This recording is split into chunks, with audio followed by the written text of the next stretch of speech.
She's so... Welcome in, have a seat. Kick back and relax, cause it's that time of the week. How's your day? Was it great? Well, it'll get better with Otalku Cafe.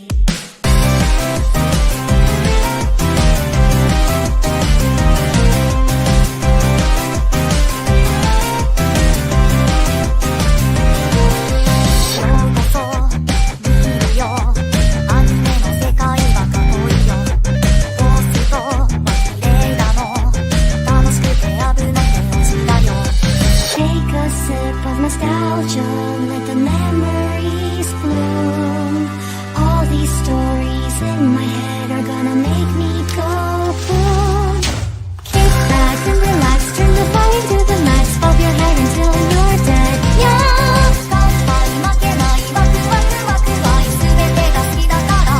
Yeah. Kick back and relax, turn the volume to the max. Bob your head until you're dead. Yeah.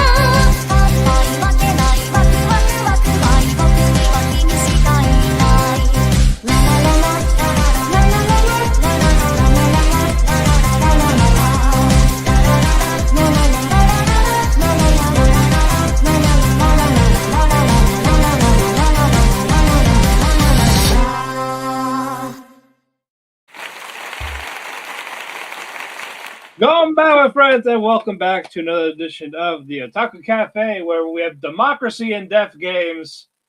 Clankers are running wild in our latest movie we're going to talk about.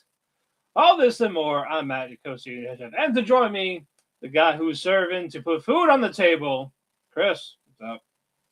Yo. So you were in the middle of talking. What to hit the go live button? What were you trying to say? Oh, I was talking about you and I are polar opposites, and I was about to say, man, the main girl is so cute, but she's so fucking cringe with how she talks. Gotcha. In the dub. Okay. But so we're gonna have a fun show, and hopefully no technical difficulties like last time when Chris had out like 10 times in one recorded. Oh yeah, that was so fun. Yeah. But no, for the people that put up with us, yeah, we appreciate it. But as I said, we got some fun stuff. Not a whole lot of news, so not a whole lot came out, but we will get to it anyway. So we're gonna do that right now, actually. Ghost in the Shell anime, the new one is official for the summer season. So I cannot wait for that one. Which one? The new Ghost in the Shell. Oh. So yeah, the one by Science Sara. Yeah.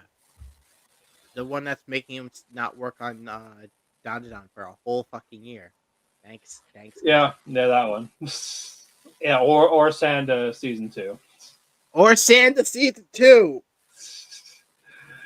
Naya Liston, the Merciless Maiden, is getting a TV anime in fall 2026. Lying on her deathbed. I don't like the name. Nihilista. Her name is Nihilista? Naya Liston. Liston? Oh, that sounds even worse. Man, what is with these shows and having terrible character names? Fucking Tiara Rose. Night Hearts. Fucking Aquamarine. No. Yeah, fuck Aqua. Marine Forest? No, I forgot what the fucking the other fucking love interest of villainous adored by the prince of another country's name is. Oh man. They are just putting English names together or English words together and saying, "Oh yeah, that's perfect for a character name."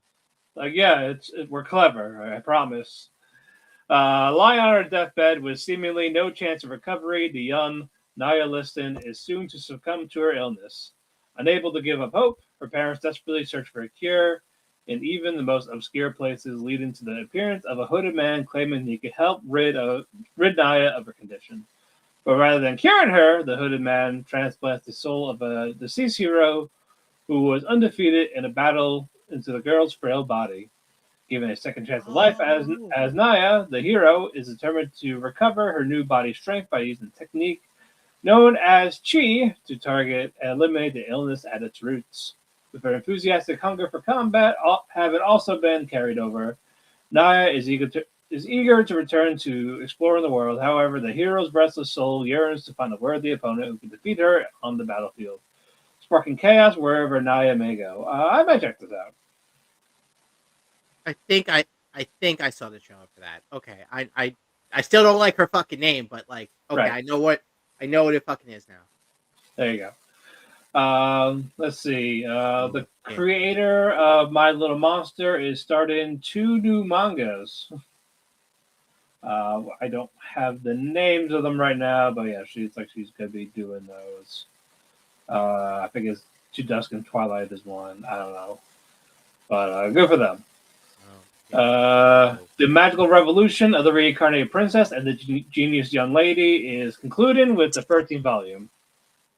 I think it's done. Wait, It will release February 20th. wait, is the manga or the light novel done? The light novel. Okay, Yeah, volume 13 is the last one. okay. Chain Smoker Cats is getting a TV anime in the summer of 2026. Oh man, Yanni, that's right up your alley. yep.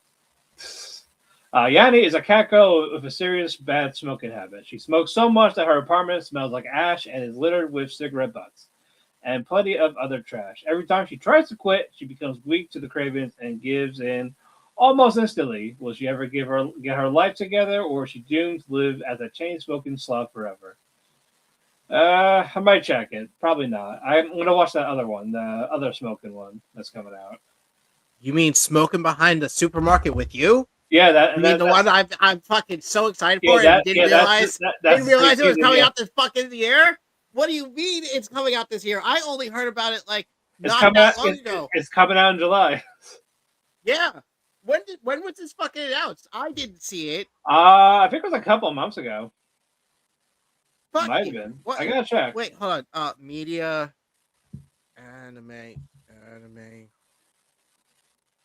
It was announced July of last year. What the fuck? No, wait. Did I see it? I don't fucking remember. No, I think that's when I think that was when the manga started. No. No. That July of 2025. No, this shit's been out since 2022. Hold on. Let me check the summer catalog, and I'm sure it's there, and I'm sure. Well, no, it's airing in July. I know. I'm checking because usually they have articles on the anime page, so I'm gonna look at it to see when it got announced. Yeah, it got announced on my birthday last year. The fuck? Yeah, July 18th. I fucking wish I knew about this. I would have been so fucking hyped about it. I would have been like, everyone needs to fucking watch this. It's so fucking cute, even though it's like, it's grown up romance, which is always like needed. Right. Yeah. So yeah, I can't wait to check that out. And then finally, not you. Gives a fuck about you. Let's see. The light novel Hello, I Am a Witch and My Crush Wants Me to Make a Love Potion is coming out in 2026. Deep within the forest, a cozy and rather cluttered cottage sits on the lake shore, housed in a mysterious beard witch. In truth, she's a lovely young woman named Rose who has learned the art of potion making. That's the one that's the one you sent me. Yeah. From her wise grandmother, Rose cherishes her tucked away life, yet there is a longing in her heart for a handsome knight she once saw, Sir Harij Azam. For 4 years, Rose's feelings for Harij have lingered, but she can never act on them. Witches live outside of human affairs and belong to no country or man. So when Harij suddenly appears on her doorstep looking for a love potion, Rose is both surprised and heartbroken. Although another woman has captured the noble knight's heart, Rose decides to help him. Before crafting the potion, Rose sends Harij on a series of ridiculous quests for each ingredient, hoping to delay the inevitable and savor their fleeting time together. Yeah, I'm going to check this one out. I see it either being a summer or a spring. Summer or fall. I can't wait. Yeah, and then we got the Damon. Is this the one for that created Full Metal Alchemist. Oh, Damon's of the Shadow Realm. Yep, they announced it's going to be a continuous course. It'll be playing from spring and summer. So that one I'm excited for a lot, the most probably for the spring or one of them. So I cannot wait.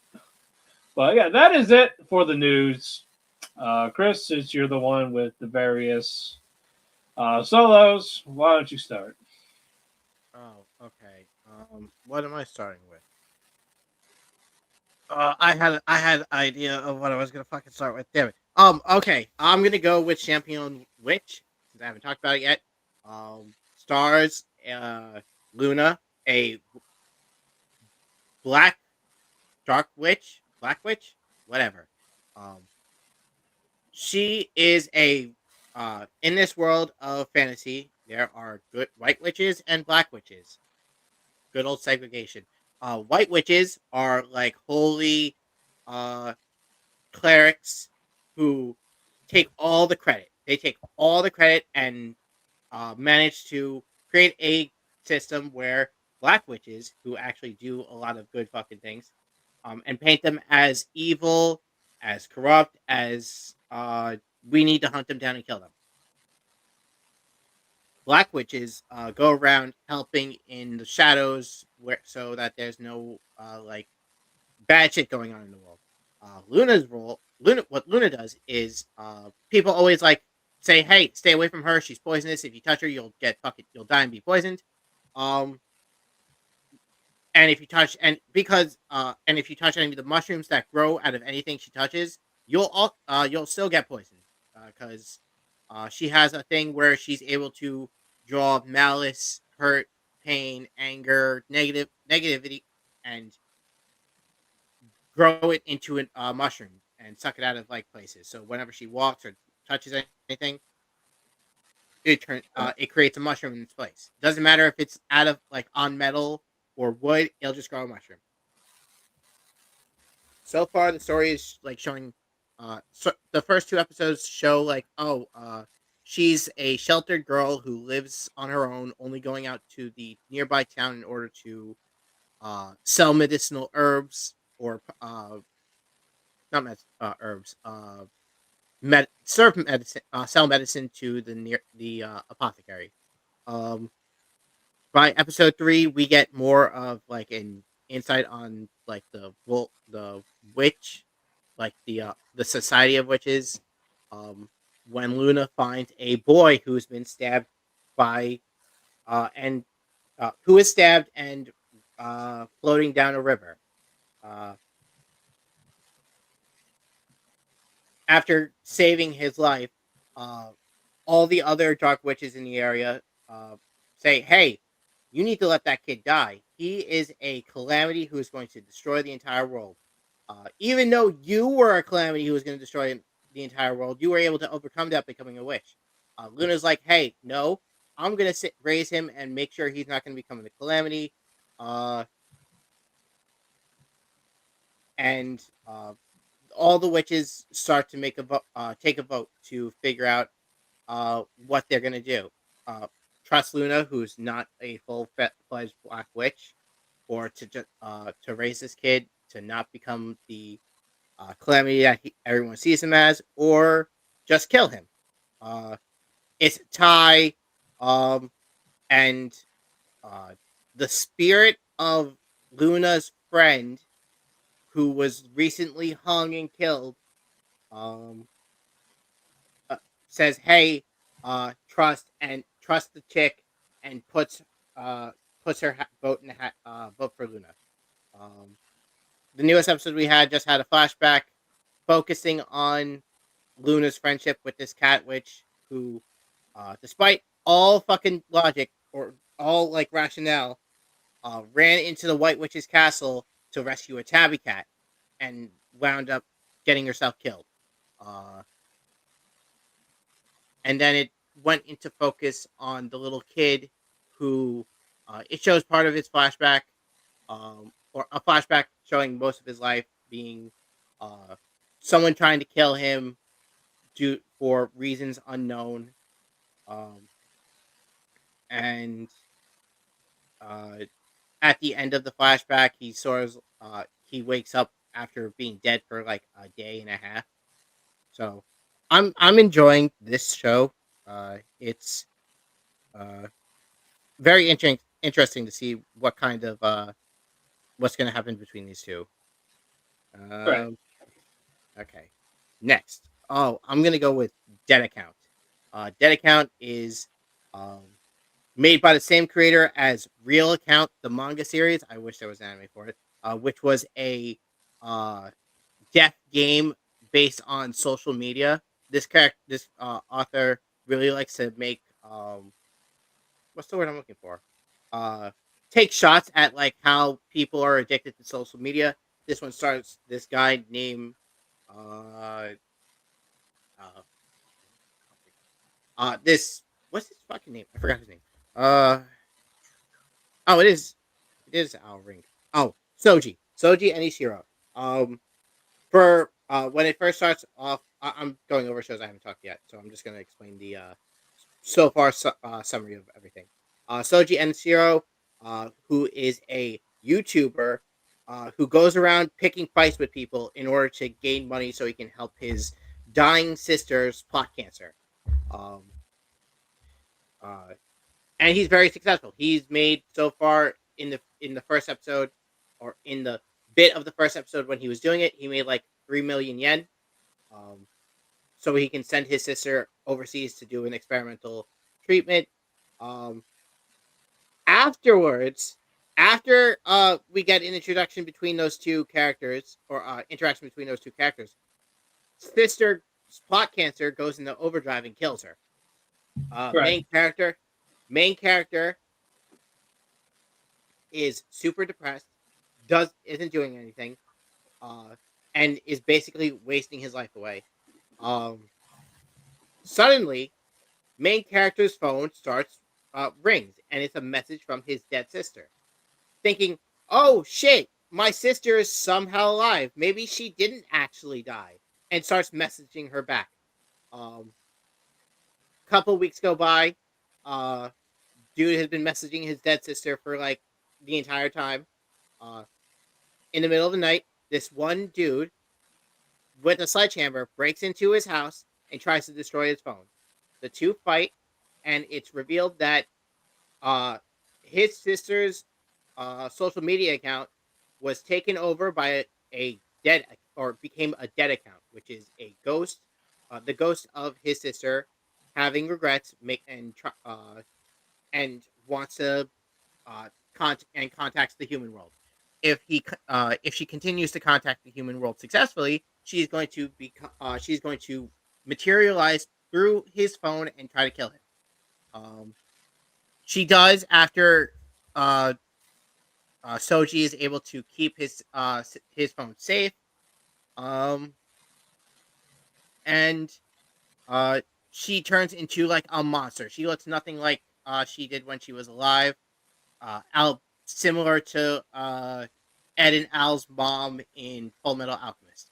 Um, after trying to uh, After trying and failing to exorcise the spirit, uh, by the random exorcist who showed up, Soji unlocks his ability to uh, use whole like uh, cyber cyberkinetic cyberkinetic fire out of his phone, and is able to exercise his sister and let her move on.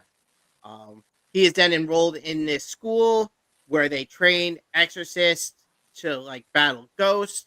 They learn that his fire is special because it's blue, which is a demon fire, and the only other person who's known to be able to use this demon fire is this ghost kid, who is the cause of ghost accounts. Um, which gets Soji on board because, like, oh, he's the reason why my sister uh had to go through this, because, or my sister died because it wasn't cancer that killed her. Because everyone who gets afflicted by this ghost kid's pa- uh, powers starts bleeding out of their eyes, like his sister did. Um, the newest episode just aired. Uh, Basically, what happens is uh the dude who recruited Soji, uh another chick, I forgot her name, and Soji are sent on a mission to clear out some ghost dead accounts. Um, the For some explanation, the dude who recruited him is a they call him a beater, but basically he just goes online and picks fights with people in comments.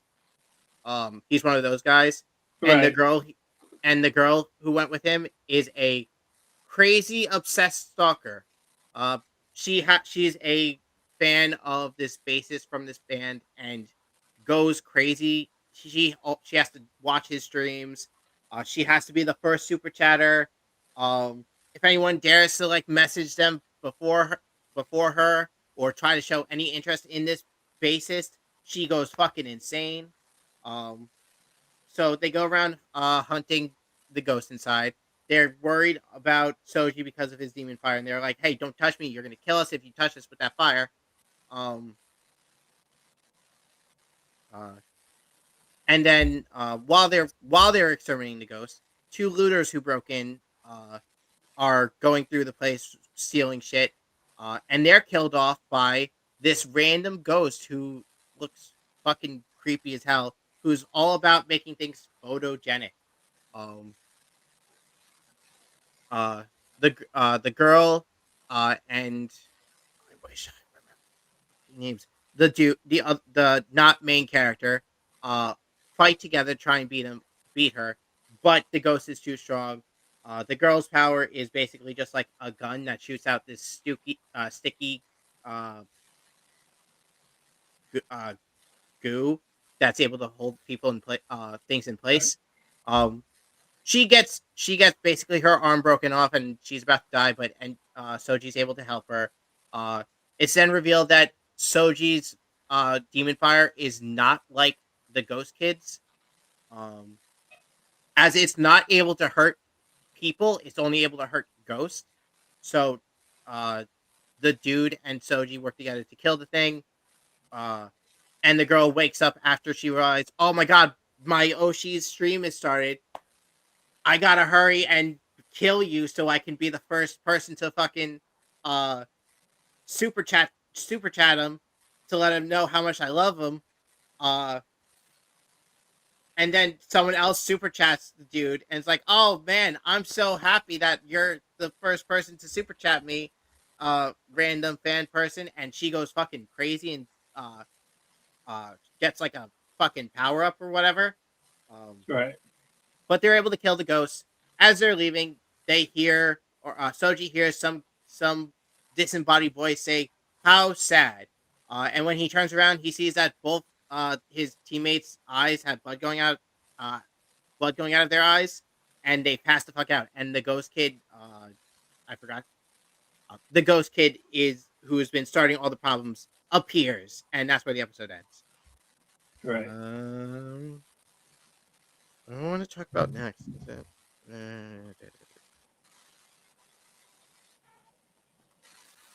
Um,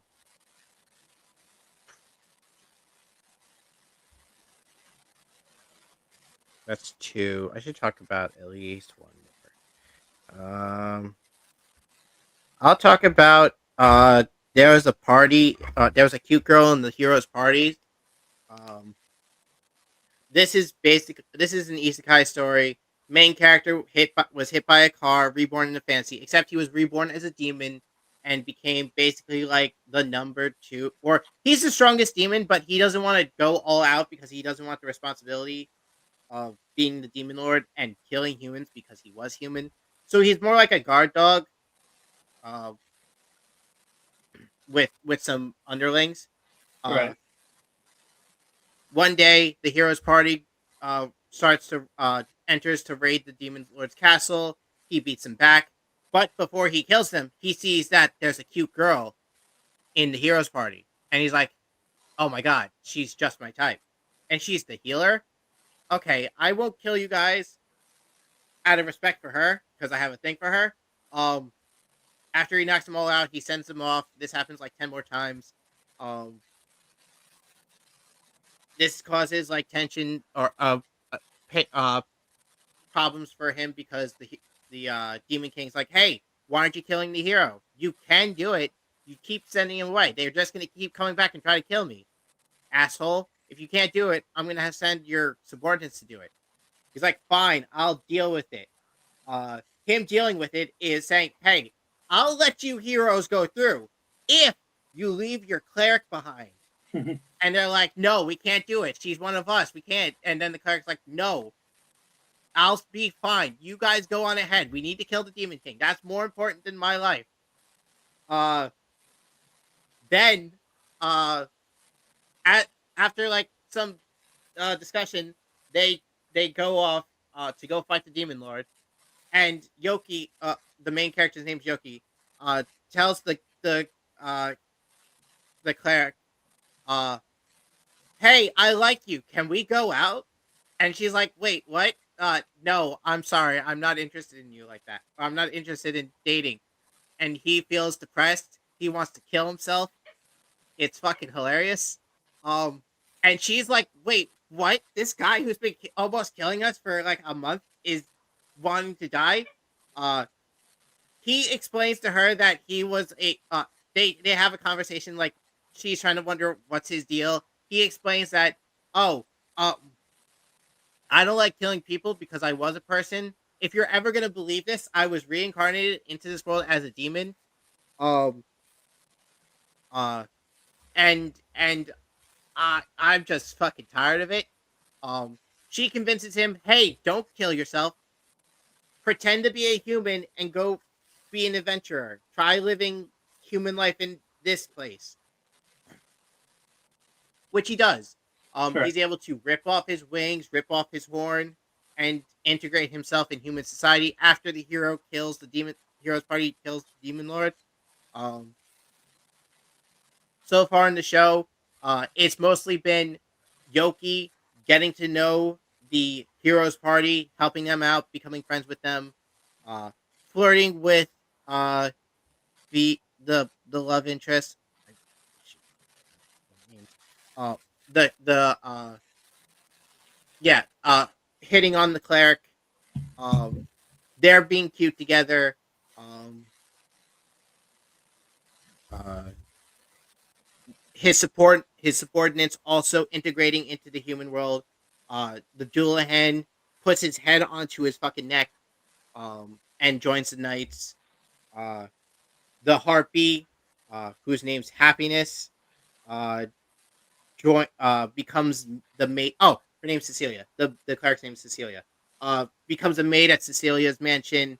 Uh, the little pixie named Sieg, uh, becomes a Shota, which he's already been a Shota, but he becomes like a little Shota for Cecilia's mom, who's having fun, like doting on him.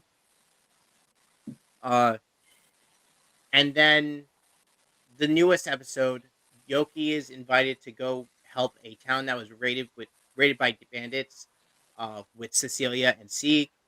Um, Turns out that the town has a guardian deity, which is a a gargoyle, which is a type of demon in the world. Um, who cares about this little girl who's been taking care of his statue when he's pretending to be a statue. Um, uh, as the like episode goes on, this hero from another fucking kingdom appears and attacks the gargoyle, attacks Sieg, and tries to kill Yoki.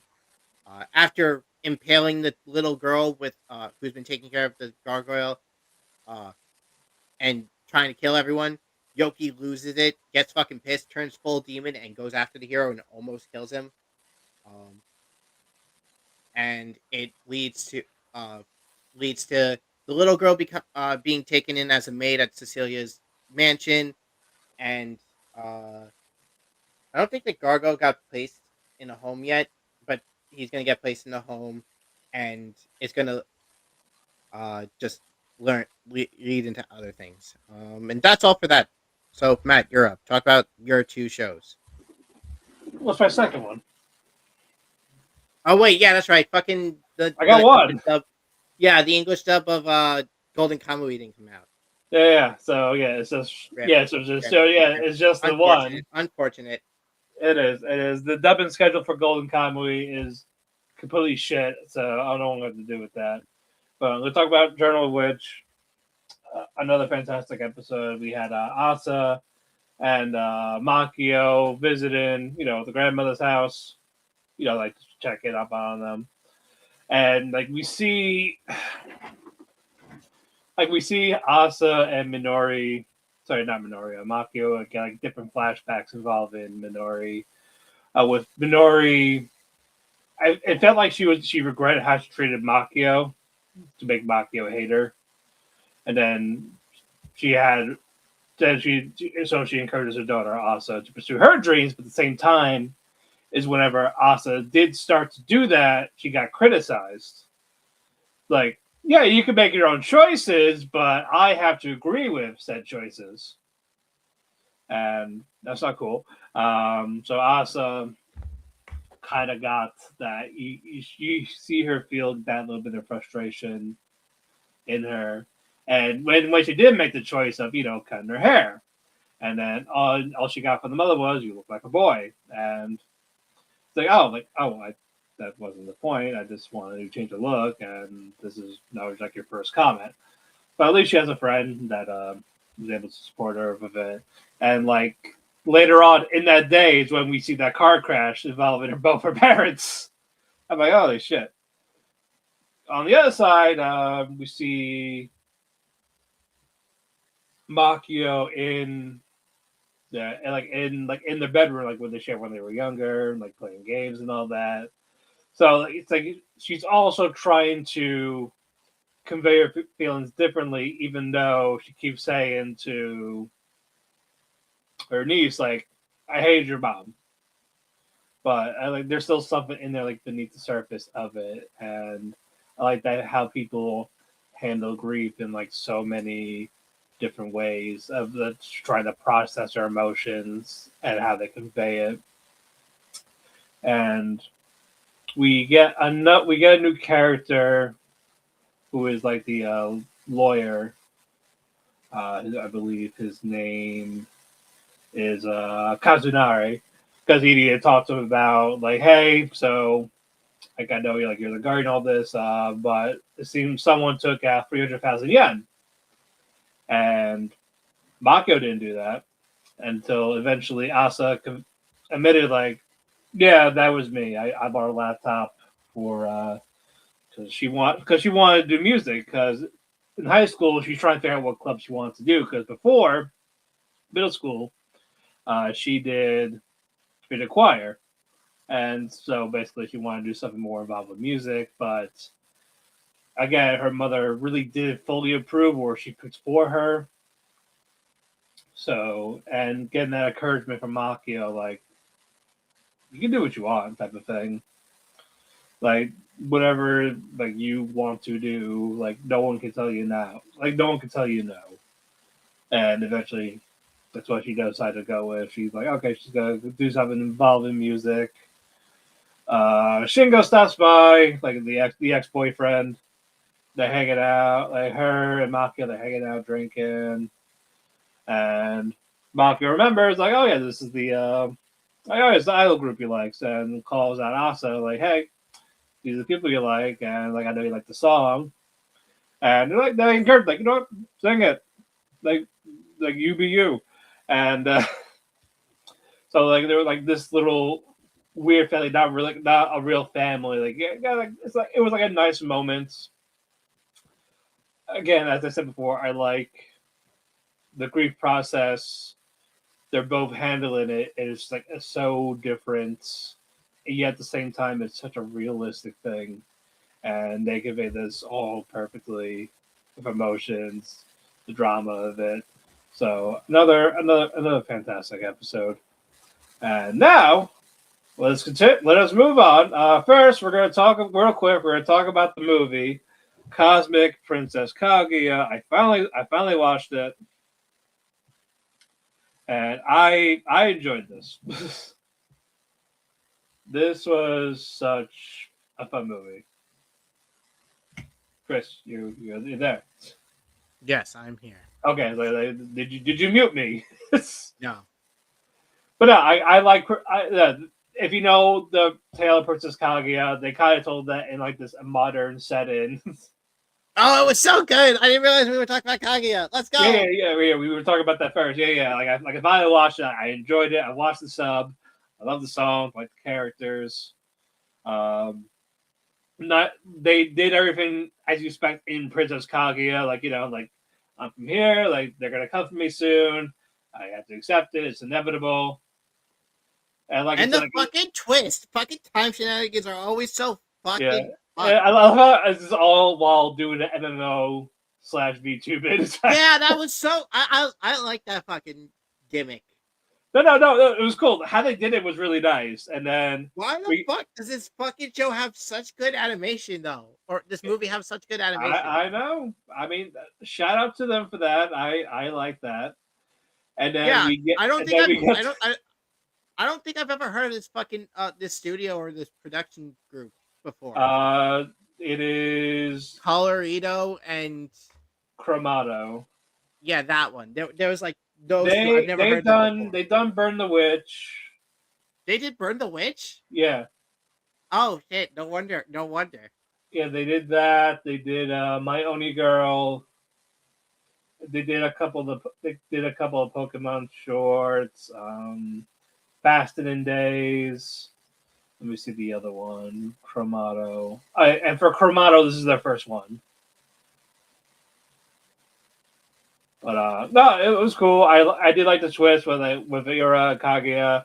Kaguya somehow got her memories after like hearing the song, and she wanted to go back, but it turned into something went wrong. She went 8,000 years into the past. And wait told her 8,000 story, years. which it became the tale of Princess Kaguya. Yep. And then So- eventually, So, like, everything that happened in the future was actually Princess Kaguya's story, and the shit in the past was just a fucking sea slug telling the story. yeah, Fushi. Yeah, yeah, Inu and so, Doge. yep. And then eventually Ira changed her craft and then made Kaguya into a clanker. And she's fucking both of them. Yeah, it's totally a Yuri. It was so fucking cute to see fucking Kaguya jealous with herself during World Is Mine. Yeah. Nah, I like this a lot. I'm glad I watched it. I'm gonna give it a couple of months to let it marinate, and then I'll eventually go back to watch the dub version. But no, nicely done. Check it out. It's on Netflix. 2.5 hours, but it's worth it. Yeah. Also, Kaguya's doing a VTuber now. Like the VA for Kaguya, Yeah, is doing a 2D VTuber model. that's awesome. I like that. That's great. All right. Next up, let's talk about To Your Eternity. But Fucking guy. her family's creepy as fuck. Well, yeah, no fucking shit. They're a part of These a guardians, cult. yeah. No, it's It's Mizuha's birthday. it is her birthday, and as you saw last week, she turned one of Fushi's body skins into a real doll. But She's gonna ride that thing till it breaks. oh yeah, that one was like, I'm gonna confess to Mizuha, and Fushi's going to help me. I'm like, yeah, sure. That's what I'm doing. That is exactly what That's I'm going what to do. I'm going to do. And then they get there. And it is just an awkward. The whole fucking dinner scene is awkward.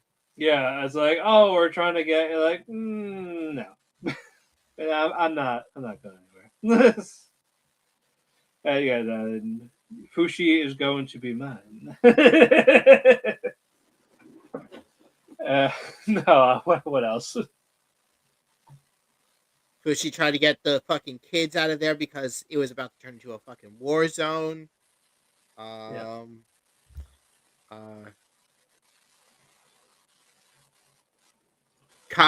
Mizuha's acting weird as fuck, eating meat and with her hands.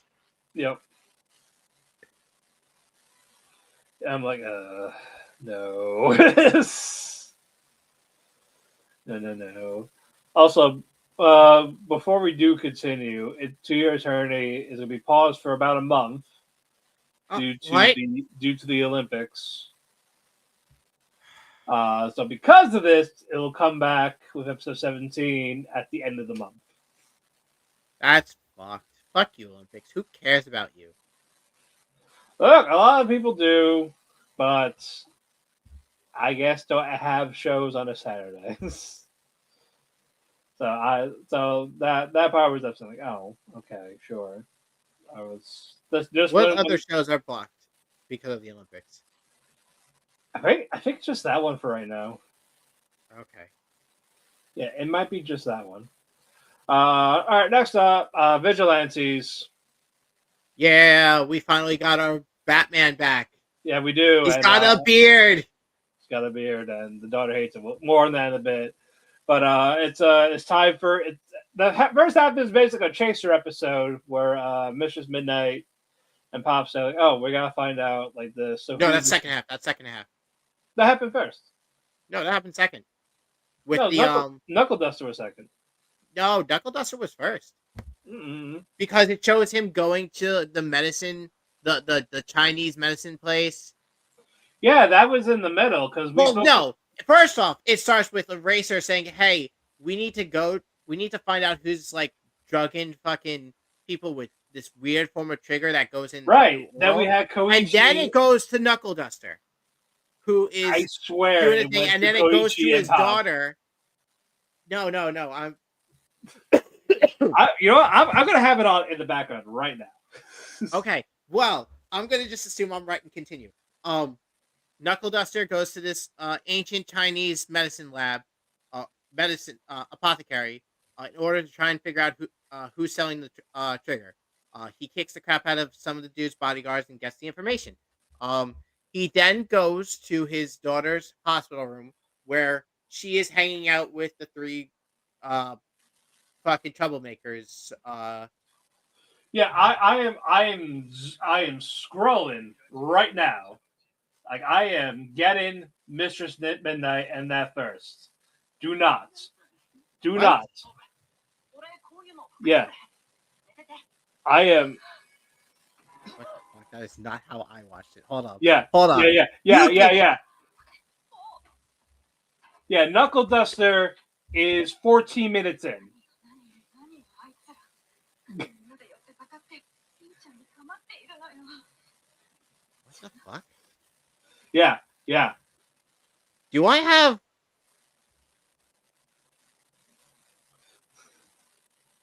dyslexia with shows? Yes, you do. I accept your apology. I accept your apology, Chris. What the fuck? You are not doing that. Anyway. Since I'm explaining the Knuckle Duster plotline. Yeah, well, we'll talk about Knuckle Duster first. Knuckle Duster goes to his daughter's hospital room, who's hanging out with the fucking three troublemakers from season 1. They're practicing a guitar, trying to get the girl to like cheer up since she's fucking down, since she was being used as a like puppet for some evil organization. Dad comes in like, "Hey, daughter, it's really fucking awkward."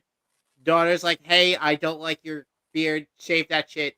Like, all right, well, I'm gonna leave you for a little bit again. But I'll be back. It's not gonna be like before. He meets up with this cop who's like, who's trying to get he's trying to get information on the dude with the scar who has the acceleration powers. Yeah. And that's where that bit ends. Going backwards now to Midnight. Yeah. It's Midnight and Pop Step. They're going undercover for a chaser type of thing. Koichi, coincidentally, is in the same one. Pop Step hates it because she's jelly. Yeah. There are people getting drunk. They're getting the drinks, and then one girl is mad that her girlfriend is talking to Koichi, and the possessive lesbian she is, Hina, doesn't like this. She goes away, changes her outfit, and tries to Bill Cosby them with the drug. Yep. And all of a sudden, oh no, like, oh, he doesn't drink. Well, have this soda. He doesn't like fizzy drinks. I'll take it. Have this tea. Oh, I'm sorry, wrong table. Wait, how do you know all this about me, random girl I've never met before? Yes. And before we get it, after that, they see the people's quirks going out of control, and this made Midnight go, strip. Yep, strip and go. This gets me excited, and she sees. She needs to be put on a list. Well, she's dead, so.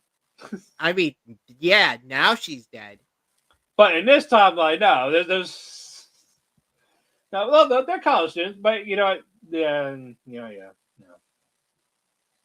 No, but she's trying to hook up. She's trying to hook up a college student with a fucking middle schooler. Oh yeah, that did happen. Yeah, and then she also tried to hook up a bunch of high schoolers. But anywho, yeah, she found out who it was and then made her stop. She's under arrest.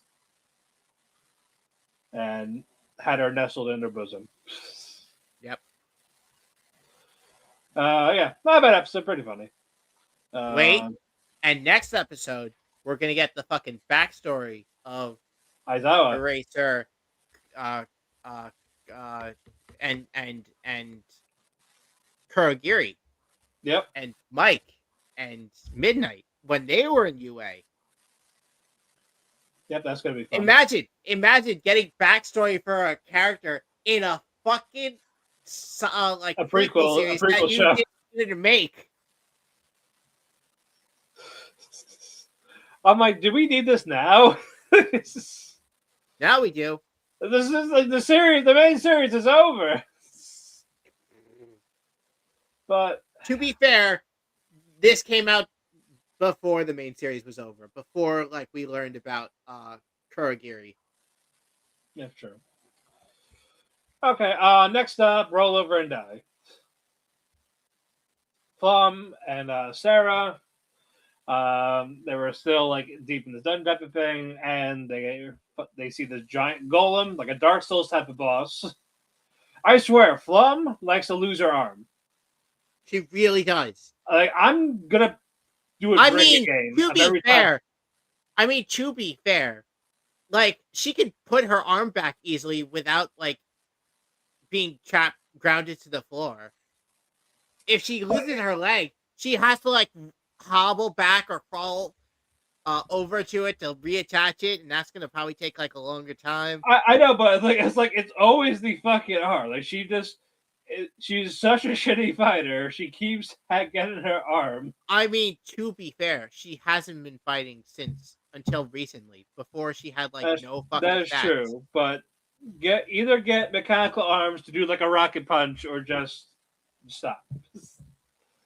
But no, she takes care of this thing because she remembers the technique one of the other heroes taught her, which was it Gaudio that taught him? Yes. Yeah, like some cavalry technique. Doesn't kill it quite yet till she gets at the core. That one goes down, and then there's more that show up. But wait, there's more. There's more. They were saved by a demon. Yeah, Negus. Flum is like, you can't say that. It's my show. I can say what I want. Yeah, Flum wakes up in a field of flowers and she's this demon, and then Sarah's like, "Die, demon! You're the one that killed my family." It's like, oh, did you see me do it? No. Racist. Okay. Like, your church is a lie, right? No. Oh, do you know about their experiments? Yeah. Wait, you know about that? Like, oh.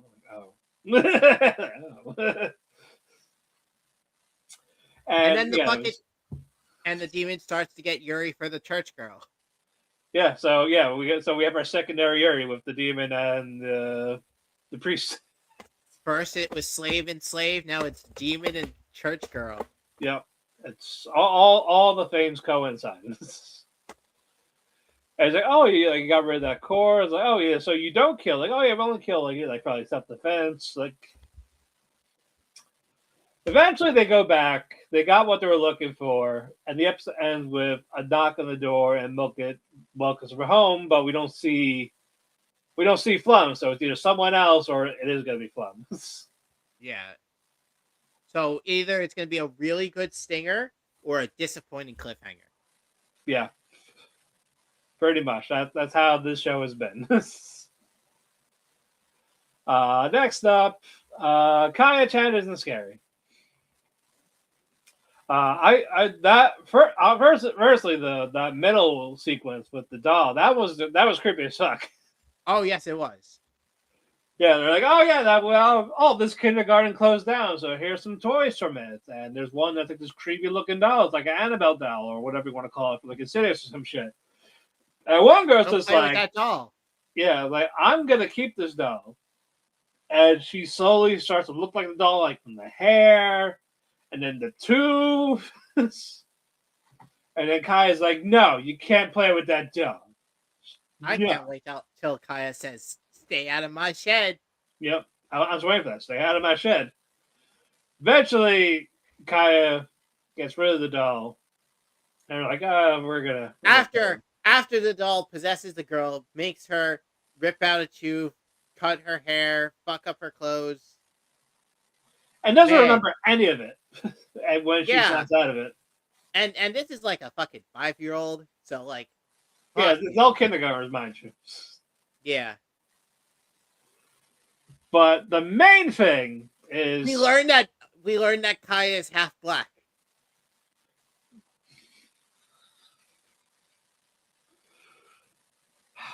No, Chris. Oh wait, that's right. Her mom's possessed by a phantom, sort of. It's like in her womb area. Yeah, GA plans a parent-teacher meetup at their place, all because Rudy says there's something mysterious at that house. So, okay, fine, I'll do it as this. And we finally see the mother interacting. She looks normal when you don't see the fucking horrible monster goop all around her. Yeah, and it turns out, like, it's not her that's possessed, it's the baby in her. Yeah. So she is the Virgin Mary in this. So she's given birth to Jesus Christ. I can see 2 allegories they're going with this. 1, abortion. 2, older sister not okay being, or older sister who's like 5 or like in a young age, not ready to have like a young sibling take all the because she attention. mentioned stupid baby in the first part, and now she mentions it again in the end. Yeah, because she realizes, man, I'm gonna have to kill my younger sibling. Yeah. Stupid baby. Yeah, stupid baby. All right. Next up, tune into the Midnight Heart. They're trying to get the confessional thing going, but here comes Lemon, who supervises all this, and already she hates our king, Arisu. As you know, like, oh, I don't like how you talk. So no. Yeah, so they convince Lemon, like, hey, we're gonna do this, but they can't get to the students because we have our cock blocker gym coach saying no boys and women. That guy's such a fucking asshole. He is, and then so Lemon has to distract him, say, hey, you want to do a quickie, aka a quick break. Yeah. And he's like, all right, I'm in. Then so the girls like, hey, I have an idea how we can get everyone's attention. So they all wear outfits. There's from cheerleader, cosplay. Yeah, cosplay, maid outfit, cheerleader, Chinese outfit, and Santa Claus. Yep, with mustache. Why not? It's not even sexy Santa. It's just no, like even the beard. It's had a beard too. No, it wasn't even a beard. It was a mustache. Whichever. Yeah. So they eventually they got all the people are there. It's time to do it. So Lemon has to distract Samejima again, but like, hey, you want to have lunch with me? Like, My all right. my favorite part of their interaction. Hey, do you want to go out and maybe have some protein shakes with me? Yes. Oh, that's so interesting. he's So totally. she is fucking checked out in any conversation she's having with him. Like, oh god, I just want to know if you want to grab a protein shake sometime. We got protein milk and all that. You know what? That sounds like an awful date. Go have at it. So we got some confessions, like crushes mostly. Some One accepted, some reject. failed. Yeah, some failed. Like, sorry, I have a boyfriend. Someone confessed to putting a hole in a wall. Yeah, and then you had Nene, Ika, and Rika talking to themselves like who they want to confess to. It was basically apologizing to Arisu, essentially. Or confessing to Arisu. Yeah. Because all of them are fucking crushing on him. Yeah. The equipment started to malfunction, so Shinobu couldn't really couldn't do that. So she was attempting to yell out the window, but Arisu's like, "We have a megaphone. How do we get it? We distracted Junko saying UFO. He believed it." And then they fucking stole it. Yep. And yeah, so we had one more confession, and it involved Arisu, and it was Apollo basically saying like, I don't like what they did for that. They said, "Oh, hey, I have a confession for Arisu Yamabuki," and then it goes into a confession about putting a hole in the wall. Yeah, And like then it goes someone was a fucking Kyle, but yeah. But no, like, oh yeah, I failed like with the promise 3 years ago. If I'd be embarrassed to see me, I abandoned you, and like I love you, and then everyone's confused, like that guy, him, Why the fuck is this guy getting all the fucking bitches? yeah, And then he gets a notification that Apollo started her radio show, telling him to go to broadcasting, and they pay for cups, and he's like, it's fucking weird that you fucking did that confession. What's the deal with that? It's like I wanted to just apologize and needed to face you. If you wanted to face me, why aren't you just showing me who you are? And it's like, oh, that's exactly why I called you up here. I want to show you who I am. And Matt, do you think she's gonna show who he is? Oh no. Oh, it's gonna get ruined somehow. It's gonna get fucking ruined somehow. All right. So now that so now that I am familiar with the four girls, my favorite is Shinobu. Mine's Rika. Like I want her to win, but I know it ain't happening. It's fine. I'll accept my fate. Okay. Next up, in the Clear Moonlit Dusk. Picked where we left off the conversation of Yoi being mad at Kohaku for I date you because I like looking at you. And then Yoi just kind of snaps it like, you never once said you liked me. And she storms off. And she's like, why am I mad? And it's like, oh my god, I think I love him. I think I legit actually like him. And then fucking Kohaku is talking to his friends about the interaction that happened. And then one of his friends is like, dude, you love her. It's like, what? No. Oh yeah, and doesn't fucking Yoi run in talk about this or get interrupted by her sister while she's having her freak out? Yeah, later on, yeah. Okay. Yeah. She figures out herself, and then when she gets home, and that was when she gets teased by the sister. Like, I thought you were gay this whole time. You would think I was gay. So is half the school. But no, I like. So, but as Joy was about to apologize to Kohaku, maybe I overreacted, and he just turns the conversation of, oh yeah, I stole your gyoza today. It's like, oh, sure, that doesn't bring out the conversation about like it and all that. And as they were trying to talk, Kohaku's friends come in like, hey, Where are you, bitch? like, hey, oh, you guys are here. Oh, we should join you. He's like, no, it's a date. Like, read the room. And I love how these two girls come in. Oh, look, it's two guys on a date. How cute. Yep. Like,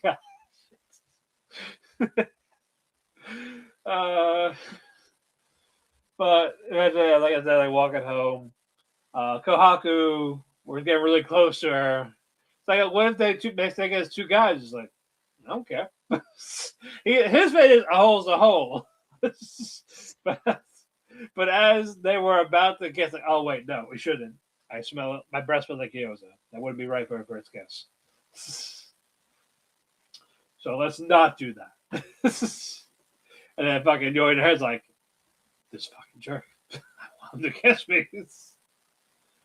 But it's not done because we're gonna have our rival. He showed up at the end, calling Yori's father, like, "Hey, I'm calling about the ad for the, like a side cook." He's another fucking OG. Yep, OG's everywhere. But this one is a redhead, so he won't get far. Was he red? Redhead? I thought he was brunette. Whatever.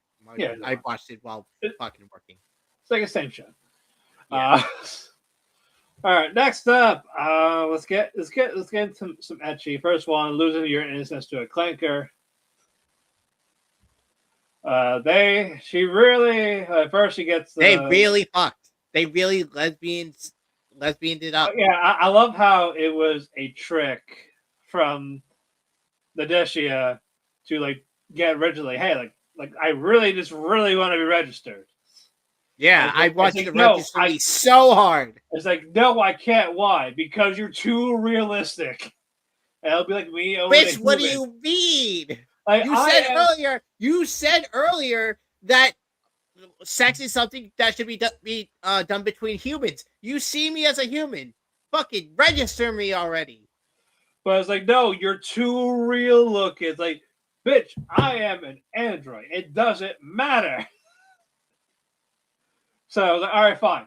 Let's make out. This is the same logic. This is the same logic as someone saying, "Oh, he's too cool. He's too cool." Yeah. Yeah, so they're making out sex sessions. Like, all right, now I need you to finger me. Then the human's just like, no, I'm not falling for that. Fuck. Like, so close. She should have made her orgasm like 3 more times. Yeah, I'm not that much ahead in the manga. Does she actually do it eventually, or is he still going back? I don't know. I haven't. I'm just going along with the anime at the moment. I haven't really read that much. Okay. All right, and then lastly for our etchy Chain Soldier. This is fun. This is fun. Yeah, Ren calls Kyoka and Yuki over like, hey, so I'm going to borrow your slave's power. What? No, fuck you. You're not. Well, I'm Supreme Commander, so I have authority over you. Fuck. Okay, here you go. And yeah, it turns like this like aggressive Rottweiler type, very powerful one-shot kill. I love the ability of you see like something on top of their heads, it just chomps down yeah. That was cool. I fucking love Ren's voice actress so much. She sounds so good. She's also voicing Cecilia in the Cute Girl in the Heroes Party show. Nice. And so while all that is done, the Shuki are defeated. Yuki gets out of control. So Ren's like, well, as your mistress, I have to put you in line. Like, I'm your real owner, not this Kyoka fellow. So beats him up. Yuki goes back to normal. So, okay, now it's time for your war. I guess it's a head pet, right? No, she starts to unbuckle herself. Yeah. It's like, ah, shit. Like, well, apparently my godlike abilities cannot trump this. So, fine, what are you doing? And so now this... He pets her.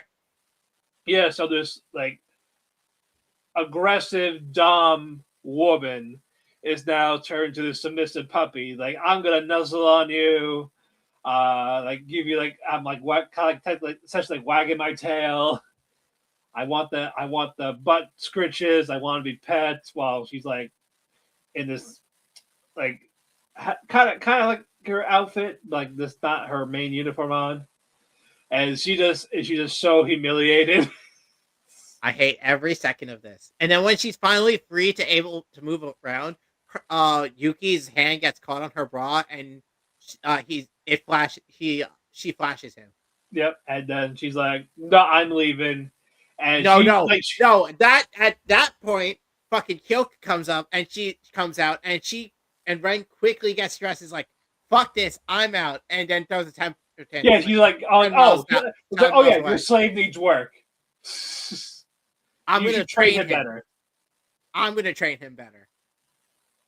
Yeah, and actually, that's all she could think of that when that submissive moment of hers, that she's getting flustered and just gets so pissed off.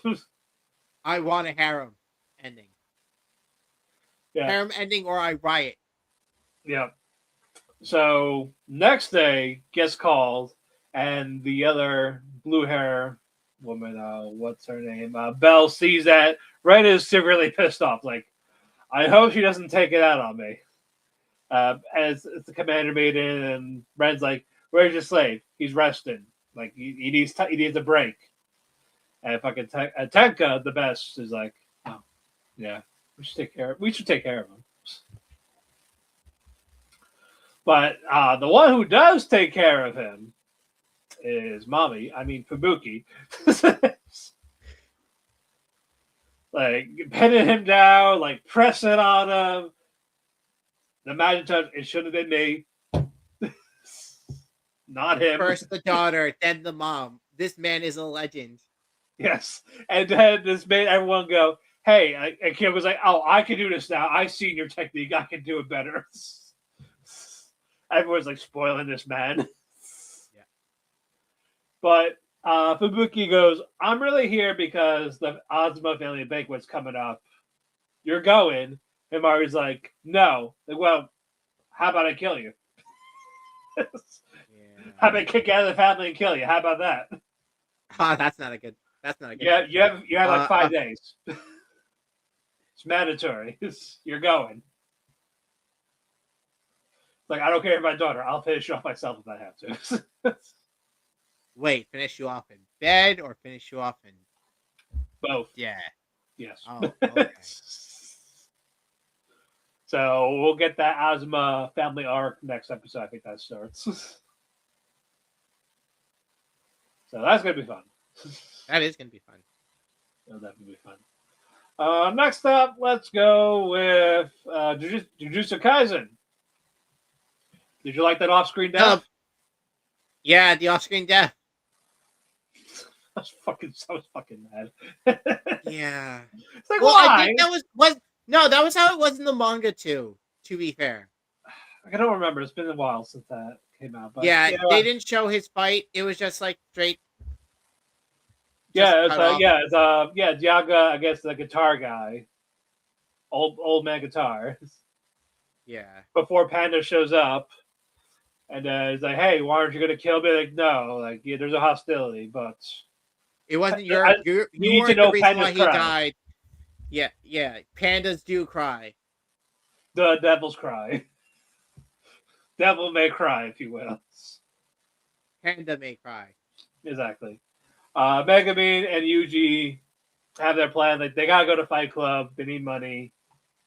And Rule one, don't talk and this about is also Fight to Club. get to Kinji. The mean boss, Hikari? yeah. What? You mean Hikari? Yeah, Kinji. Yeah, Kinji Hikari. Oh, okay. I just know Yeah. by okay, but yeah, Or best Kid. character, second best character. Yeah, and Under Toto. and he's hanging out with best girl, best girlant. Man, I can't. That Hikari guy is known for running away after he kills the girl. But there's something about this girl that, even though she's scared to mention that she was from Iran, she's something else. Wait, what? No, it's not. It's not Iran. She's not. She wasn't from Iran. She used to be a man. Oh, fucking, Like I said, best Girland. fucking. What's his name? The fucking YouTuber is fucking great. Yeah, Mm, but no, they got the plan for the Fight Club. They got in, and Yuji's gonna fight. So Yuji fights Panda, and Panda basically takes a dive. And horrible actor, by the way. yeah, not good. Well, he's a Yeah, panda. I know. And then they're like, and Well, Megan. to be fair, he is acting like a drunk man in a panda costume. So, like, I guess that works. That's true. Megami's talking to Panda while Yuji gets called like, "Hey, boss wants to see you." So okay. And they, oh yeah, well, how about I can make you rich, but I gotta give you 200,000 yen. Like, I ain't falling for that. Good, you're smart. You don't follow a comment. So I was like, let's have a drink. Like, oh, I don't really drink. I'm still a minor. I don't figure something like Bali like you. But you know who also couldn't handle liquor? Gojo. And then Yuji's like, stupidly, Who's that? who's Gojo? What? Everyone knows Gojo. Not to be fair. To be fair, someone who just awakened as a sorcerer probably wouldn't. He hasn't been a sorcerer that long. But he knew right away, like, okay, I know they sent you. So he starts trying to beat the shit out of him. Yeah, throws a fucking glass at him and starts kicking his ass. It's like, no, wait, like, no, like, no, I fall for the fuck you. I fucking love their interaction. It was so fucking. It's so fucking like. It flowed so well. Yeah, no, that's what I liked about it. It was like that nice little conversation. I'm good. I'm just glad we'd have like a fucking wall of subtitled text in this one, like the last few episodes, with everything that's been going on. Well, no, not the last two. Well, no, yeah, you're right. So nice up there. Hell's Paradise. Is Shugen the antagonist? Have you read the manga? Yes, I finished the manga. Is he the main antagonist? Outside He's of not the main antagonist. Outside of the fucking plant people, yeah, okay, yeah. Okay. He's like I said the one that's not the Tengen, yeah. Yeah, so the Tengen, Shungen, and the assassin group. Those are the three antagonists of the series. Yeah. This does focus on Shogun. My God, he's OP. Oh yeah, he can copy all the other fucking guys' fighting styles in their knowledge. Yeah, like he can know Dao like easily. If he just reads their body frequency type of thing, he can figure them out to basically beat them in quick fashion or kill them. And I like how when this thing died, he just started to mourn, like crying, upset. He goes into a prayer type of thing. Like, can't you see our Shugen is mourning, and then like his side people, who are they?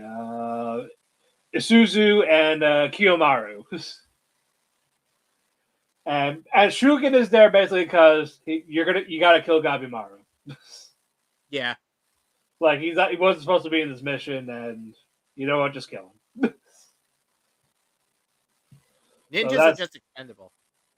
Yeah, and then sing the Japanese national anthem as you're cutting off your fucking head. Yeah. Fucking good times. Good times. And then one of the lower ranking Tencent came over and was like, oh, like, well, if I beat you here, I'm promoted.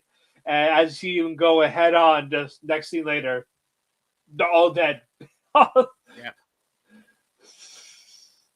And on the other side of this, the other party is trying to figure out, okay, look, let's just get this, and we're out of here. There's a plan, there's groups, and what's her name? Yuzuria? Yeah, Yuzuria is just like, I'm really not really feeling this. I should just leave. Oh, you're talking about the female Kunoichi? Yeah. Yeah, she's like, we have no obligation to really work together. We don't really know each other. We just basically just met up.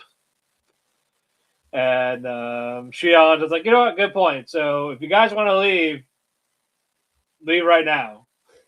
And They everyone's all like, stay. "We're not leaving. We're sticking together." Even Yuzuriha, who started the fucking thing, is like, "Ah, meat puppets are always good to fucking get out of danger." Yeah, it's like, if we get the elixir alive, like only one of us gets to part in the fucking get SUIs. Is like, how about we just fight on the boat? Winner gets it. We'll settle it in there. So yeah, so Shugen's armies are approaching. Everyone's getting ready. It's time to get that elixir. So good on that. Next up is Oshi no Ko.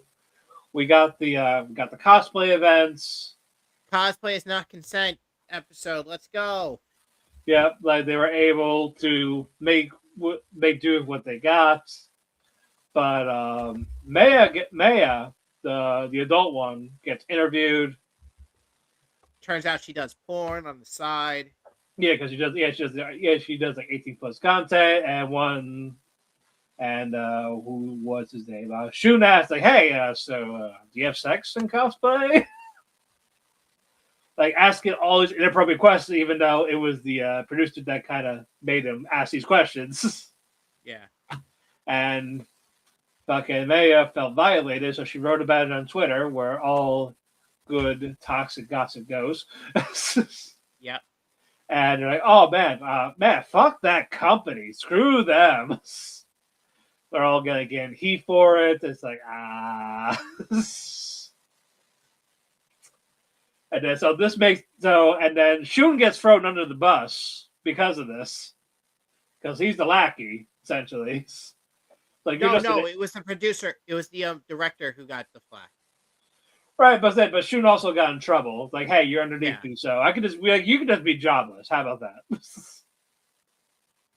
And fucking his sister's like trying to calm him down, but the other guy, it's like, yo, like, what the fuck? Then they were talking about, like why they couldn't get the approval for the Heaven's Blade cosplays. Tokyo Blade. Yeah, Tokyo Blade. Why didn't they get approval of that? But we'll get to that in a bit. Ruby, in all her fucking conniving skills, sets up a show to like explain. Yeah, the daytime show. Like, all right, Maya, you can talk to our crew, and you can talk to the people. Yeah. Let the people hear what happened from your point of view. Yeah, like how and they felt. can try to defend themselves. And there's like, like we were really set on this. Like, also you have no respect for cosplayers. I worked really hard on this outfit, and to tell me last minute you couldn't get it, like that's just like a slap in the face to cosplayers. And even the guy said like, I did try to. And we have Kana has a surprise cameo to Aqua's disappointment. Yeah, best girl. Best girl, there we go. And so Kana interviews the mangaka Abiko, and she goes like, "Oh, like we have no problem if they want to do the cosplay. The only time they really need the permission is that like figure eights, because they try to sex them up." Yeah. Like that I don't like. And Kana's like, yeah, I think I understand where you're coming from when they try to make me wear skimpy bikinis to shoots. Yeah, or like, they make my tits big and put my figurine in a jar. So it was like, so basically it was just a miscommunication. Like, hey, like you didn't need to really ask for the cosplay part, you just got lazy. And then we had the producer come out in a Tokyo Blade cosplay that he made himself. Himself. And fucking Maya's just like, that's actually not bad for a first try. He's gotta tweak it a bit, and it's amazing. And you just confess like, I love Tokyo Blade. I love cosplayers. It's like, all right, all else forgiven. I'll delete the Twitter. And then, as Ruby and Aqua are walking home, Aqua's just like, so, bitch, how much of that shit did you actually plan? Yeah, the Ruby's like, whatever do you mean? With the black star-eyed grin type. I'm like, this bitch. I can't wait to hear the whole process. I can't wait till she tries to fuck her brother. I'm like, well, I'm 16 now. Aqua. No chromo.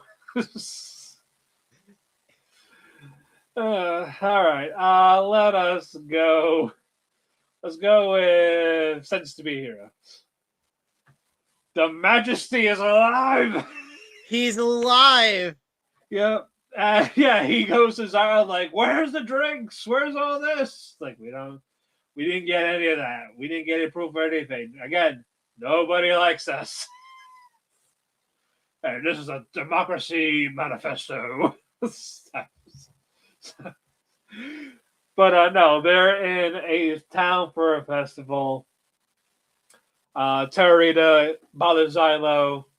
Like, what you reading there? Is like poetry. No, what, you a poet? And Xylo admits, like, if I wasn't a hero, I would have been a poet, actually. And he talks about his favorite poet, like, how he fought with a dragon, all to drunk and raged, like, to his death. It's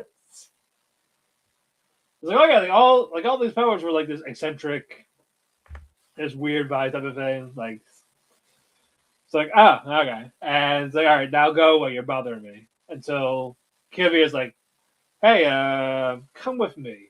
Is it like a mission or a sentence? Like, both. So as they're doing the festival, Sundays, and then Kivia tells that, like, I pegged you all wrong. Because, the heroes are assholes. They're the scum, like criminals that they should be treated. But you actually saved people. Twice. But Xylo and Ventum got summoned.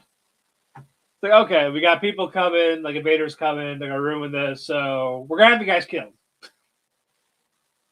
No, wait. It said like you guys said something funny. You guys, you're gonna get us killed.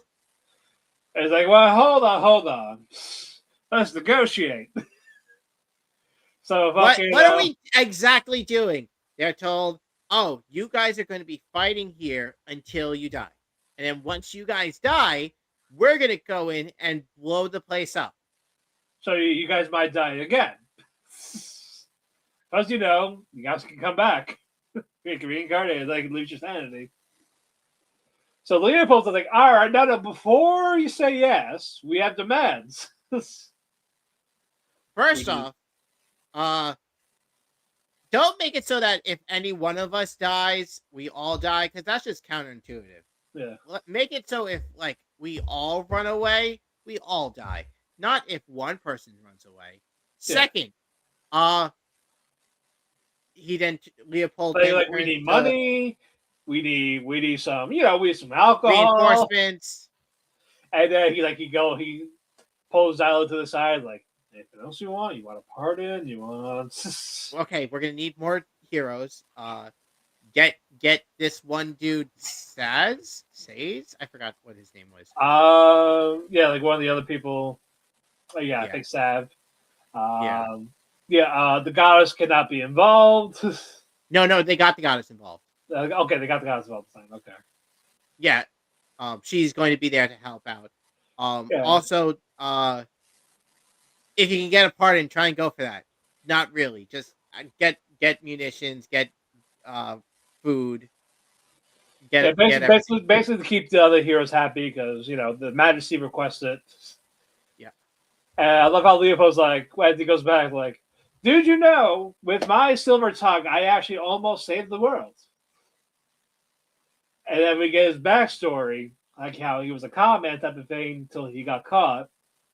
It's like, because he told the truth. Yeah, those like, okay, because he thought he was here for the scam, for like the money. He's like, no, we're here for this. Where he sold the castle to some circus folk. Yes. Well, and they're like, oh no, that was great, but we're not here for that. It's your paper. There's a little column you wrote. It's like, oh yeah, I was just messing around. Like, yeah, about that. We can't have you spreading the truth. And he's just like, what? I was fucking around. Like, yeah, no, that's real, and you're gonna keep shut. So we're gonna punish you by making you a hero.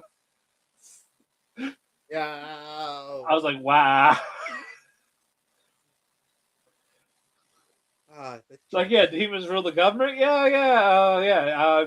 Who told you? Who is your source? How'd you Trust me. find out? Trust me, bro. I know Yeah, it's sources me. that's Trust kind of what he did, and he was correct. Yeah. That was just hilarious. Oh yeah, and also I think showed Sav at the end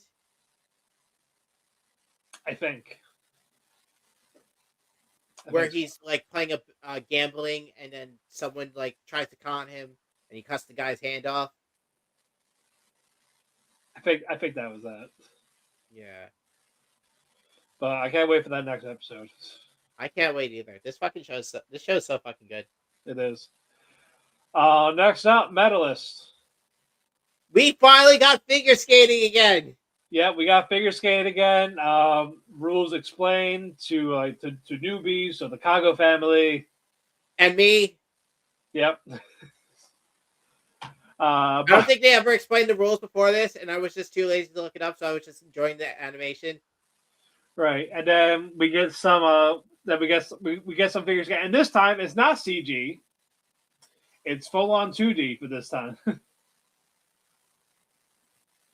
Which like okay, I mean I had no problem with the CG in the first season, but I'll take Yeah, the this. CG was really good in the first season. But like I'll take 2D if they can swing the budget. I'm cool with it. Yeah, and it shows so many people, so many of the girls fucking up their routines. Yeah, we had Marika, Sana, I think Rina, Manaka, and Yuna. They did their performances. Some did really good, some not so much. They messed up a little bit here and there. One We of them got fucked up, got a bloody nose. yep. One didn't do the big jump right away because she was more focused on the dancing, and then she lost her stamina, started to fuck up, but she caught herself at the end. And despite all those mistakes, she got first place. So she got She is currently first place. There yeah. are As so I say, she's currently many first people in there. place. She bumped someone off. It's the top 5 move on. Yeah, top 5 move No, on because Hikari already got one spot because it's supposed to be 6, but she's in by default without even have to qualify. Yeah. Like, yeah, you're too good, so you're just automatically number 1. And then we got the fucking Inori and Tsukasa being autistic with a banana. Which was your favorite performance? That it's probably going to be the fucking last chick, right? Because that was mine. Like out of like the 6 we What saw. we've seen so far, yeah. Yeah, I think the tie between Sana and Monica. My favorite was the last one. Yeah, Monica. Yeah, that was really good. Yeah. I can't wait for It wasn't just normal fucking ballet dancing. like she was like doing like idol type of dancing with it. Yeah, the song wasn't just classical; it was like more like pop. Yeah, she brought character to it. Yeah, But no, I liked all the performances. But yeah, of course, people are as I say, that's a favorite figure game. Like, no matter how many times you practice, like, accidents can happen, even to the it best of them. happens. Because the ice sucks. The ice is a very tricky thing. Yep. But I believe Inori's gonna perform in the next episode or the one after that. We'll see. So I think they're still on Group 1, unless they did all Group 1 in that episode. I don't remember. I'm not sure, but no, I'm looking forward to more performances. All right. Next up, we got Trigun. Guess who's back? Tell a friend. Back again. Knives. Knives. He's still alive, like hanging on, like barely a pulse. So his minions are using the plants to for like a skin grafting skin on it. Yeah, plant grafting. even if it means killing the plants. And oh, Knives is probably gonna kill us when he finds out about this. But fucking Mid Valley with his saxophone is like, I could take him on right now, and then this lady's like, do it, pussy, no balls, you won't. And he tries and fails. And then he got so intimidated. What do we know that person's name? The white haired chick. I don't remember. Okay, Was she in the but original? I said I'm Was she trying. in the I'm trying. original? I'm trying to figure out the. If I knew the name, I would. Hold on.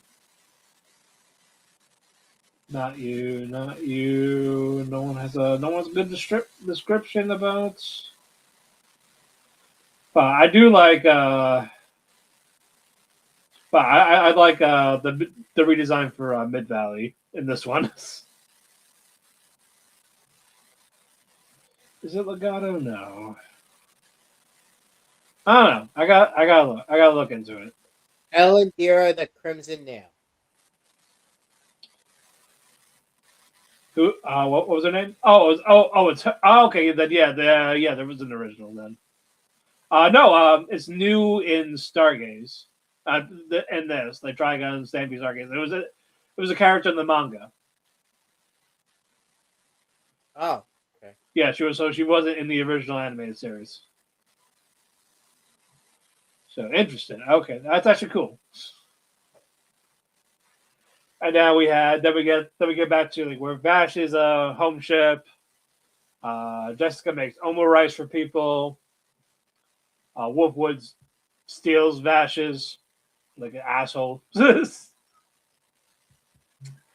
And Wolfwood gives Vash his old gun, and like he held on to it for like 2 years. Like, look, don't hesitate next time, because they all know like Knives is alive if Vash is alive.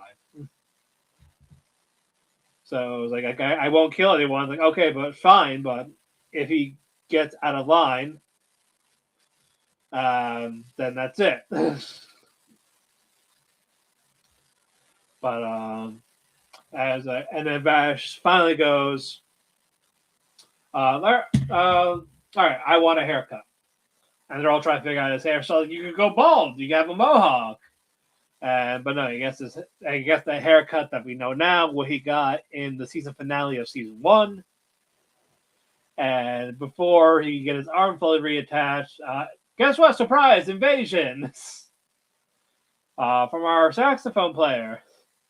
So Wolfwood goes, all right, like, I'll take care of him while you get your arm attached.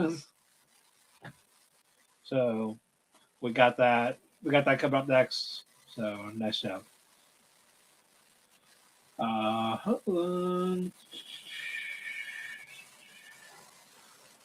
Next, what do we have left?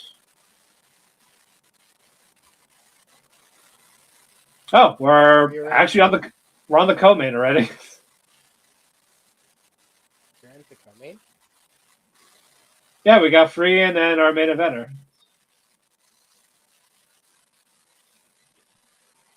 Oh. Look at that. But yeah, next up, Frieren. Fucking adorable. So cute. Frieren, Fern, Stark, they're venturing on. They got they're looking for the hot spring. They have this town there. They talked about like, okay, the hot spring's like a week away, but Stark mentioned like, not Stark. It was the old man's like, oh yeah, there is one up in the mountain back over there. And this makes Stark go, we should actually go there. Like he knows something that my master mentioned it one time. He said it was a pain in the ass and not worth it, but I still want to check it out. Yeah, but he didn't mention that part till they got there. It's like, oh, he's like, oh, let's check it out. Yeah. And so they go. So as they're going there, they see this three-headed lizard type of thing. Frieren has a plan. They kill it. The plan is use Stark as bait. Yeah. Poor Stark. Poor And Stark. yeah, and they're venturing on. Yeah, then they see it. They're like, it's basically like a footbath. And then Stark's like, oh, good. That means we can all actually enjoy it.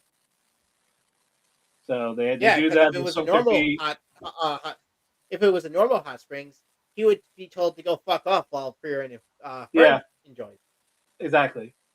So they soak their feet in. They get the flashback of what Eisen said, like, "Hey, look, it was not worth the trouble, but you know what though, it's still a cherished memory with my friends." And there was like a gorgeous view, like a sunset type of thing. So Fern, Free, and Stark, they all got to share that. I thought that was great. And then we get the second part is they finally go to the town. More hot spring, but Fern and Stark in the room together, and Fern's like, "Oh, I heard we're leaving in 2 days," and I scolded Frieren for that. And then Stark's like, "Oh, well, I could just go to the weapon shop and all." Then Fern's like, "Well, I have nothing to do in those 2 days," and she like scolds Stark, like, "Pay attention to me," and then Stark just goes, "Okay, how about we go on a date tomorrow?" She drops her book. And he's like, fuck, I'm dead. She's gonna kill me. She's going to kill me. That's it. I'm a goner. And then Fern gets up saying, okay, see you tomorrow. And just leaves the room. Forgets the book. Yeah, and Clark has no idea how to take this information. Yeah. Is she mad? Does she want to kill me? I don't get women. Does she want to go to second base? Like, all the cops on me? Am I going to get me too'd? Yep. And then Stark's like groveling at the door, like, Bird, your book. And then she's bringing there with her sea salt ice cream. Like, all right, like, Frieren, can you help me? So they go, as they're eating. It's like, all right, fine. Frieren, what if I asked you out? No. You're skipping this. You're skipping the best part. Stark asks, what do I do? I made her mad. How do I fix this? And Frieren's like, you sure you want to ask me this question? Yeah. You're asking me how to tell why people are angry? It's like, I'm sorry for asking stupid questions. Yeah. Like, all right, hypothetically, if I asked you out, what would you say? He's like, I'll let you hit it. It's like, no, you're a fine young man. I'll treat you to dinner. And then Stark goes, like, it's like a grandma hanging out with her grandson. It's like, that's twice. That is twice you have called me old lady. Like, I don't forget. And like, you don't want to know the third time. Like, what happens to strike three? I cry like a baby. I have a huge temper tantrum. Why do you sound proud while you say that? Because even Himmel was amazed at how bad the temper tantrum was. She cried for 3 days and 3 nights. They were all terrified. It was hilarious. I was laughing. But no, I was like, all right. Frieren goes, all right, look, I'll help you. They explore around town. And so I was like, wow, you know a lot about Frieren. Like, I really don't. I just remember stuff that what's his name? Hader asked me. Like, what Hader's like, hey, like she likes to eat. Like, when she's hungry, she's cranky. She likes so and so. But I was like, and I feel like I kind of failed that because I didn't do any of those things. It's like, oh, no, like, you definitely did. So we're gonna have our dato in the next episode. Yep. Cannot wait for that. And finally, Shiboyugi. Picked up where we left off with Yuki asking Michiro, hey, I'm going to apologize. And doesn't say anything. Then the wolf shows up. Yeah, the wolf shows up. And he's like, basically, she wanted to hit her, like a fuck you type of thing. Then the wolf showed up. Yuki tells Mishiro to leave while she takes care of the wolf. Gets bit. And it kills the wolf. Kills the wolf while Mishiro goes to the other girls. And we had an intriguing conversation with Kotaha and Chie. Yeah. And basically talking about the next game that we like basically they're not gonna let us go. Like walk out scot free. There's definitely a game they're waiting for the end. And it's going to be a voting thing. And she goes like, I will not vote for you. So don't vote for me. Like, okay. Michiro meets up with them. Eventually, like they're at that last room, and we hear a voice saying, "Look, not everyone's here yet. So go into your pods for right now, and we'll start when she shows up." Eventually, Yuki shows up, and we see this puppet on the screen. Fucking creepy ass puppet. Yeah, like a bear. And it's realistic looking. It's not like it's not anime. It's like realistic. And so he explains, okay, you're all here. So what we're going to do is, like the Greeks did with democracy, but with this, you're going to write a name on the piece of paper that you got. And the person with the most votes is basically going to die. Get a lethal dose of poison. But like vote for someone who did not contribute to your party. And then they're asking questions like, what happens if you write more than one name? It's like, we will pick the first one that you wrote. What if we write no name? That is the vote for yourself. Yep, like that's a vote for yourself. And if there's a tie, the people that are tied, the people get to vote between those two. So either way, also, if you still have the piece of paper that you had when you first started, that has more weight than if you lost your piece of paper. Yeah, or you use the piece of paper they provide you. Exactly. They have 15 minutes for this, and we see people slowly starting to come out. What you call it? Kotaha came out. Who'd you say? Yuki comes out. Chie came out. I believe it was Kato. Chie did not come out. Sorry, Chie died. Kato came out. And they thought, I thought Yuki was going to die, or they thought Mishra was going to die. And then we see their agents come in, like basically come pick them up. And before Yuki freaks out and runs inside. Yeah. And starts like crying over dust particles. Because I guess it was like acid poison. Yeah, because you just basically just see like the stuff in. Yeah. And before Yuki leaves, Mishiro goes like, I'm sorry. Like, clearly you know what you are doing. Yeah. They also discussed the voting process. They like tried to figure out who voted for who. And then you find out Yuki revealed. Chie voted for, or Kotaha and Chie voted for Mitsuha. Mitsuha voted for Chie. I think the other girl also voted for Chie, and then Yuki's like, I vote for all of them.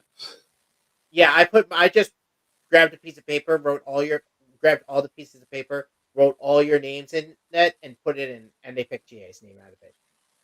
Yeah, and they just picked whoever they picked. Yeah. So that everyone parts. We see Mishiro in the car with her agent. It's like, wow, I've never seen you apologize for. It's like permission to vent. Oh yeah, go ahead. I was like kicking, screaming, throwing a tantrum in the back seats, kicking the seats. Because like, she's not the best player in the game anymore, type of thing. And she's like, I'm going back in till I kill that bitch. Yep. That was where that episode ended. Yeah. I'm like, all right, wild. But Crazy. great episode. Closing thoughts before we get out of here? It's a good week. I still have so many shows. Fun week. Yeah, winter is like my summer with the summer last year. It's a lot of good shows. Yeah, it is. Yeah, there are. But with that, our cafe is closed. Thank you all so much that listen to us, whether it's on Facebook or YouTube or watching us. If you listen to us on Apple Music, Spotify, give us a nice little rating. It does help us out a lot. Thank you to our people that host us on the channels, whether it's Dershi Radio, WTN Network. So follow them on their social media posts, social media platforms. If you Google us if you type our name on Google, we're basically everywhere wherever you do watch or listen. Subscribe to that. Follow Chris at Chris Zephyr on our social media platforms. Follow me on Twitter, DavePhoenix12, or Instagram, House Husband Cosplay. We'll be here next week. Even if it says he'll allegedly be here next week, we'll find out if that's true or not. Let's have a poll. Will Ethan be caught up next week? Only time will tell, but either way, we will still see you next week. Oyasumi and good night. See ya.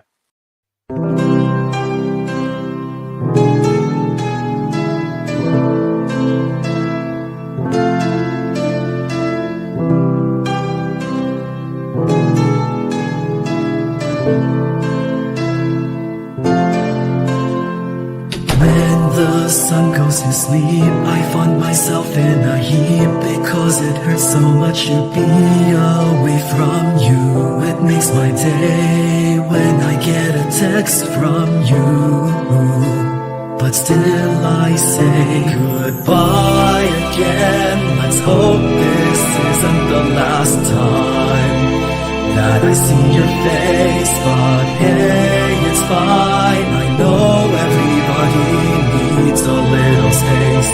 There's no one to blame. Goodbye again. Let's hope this isn't the last time that I hear your voice, but it's your choice. I can't keep you here forever. Just promise me that you'll come back.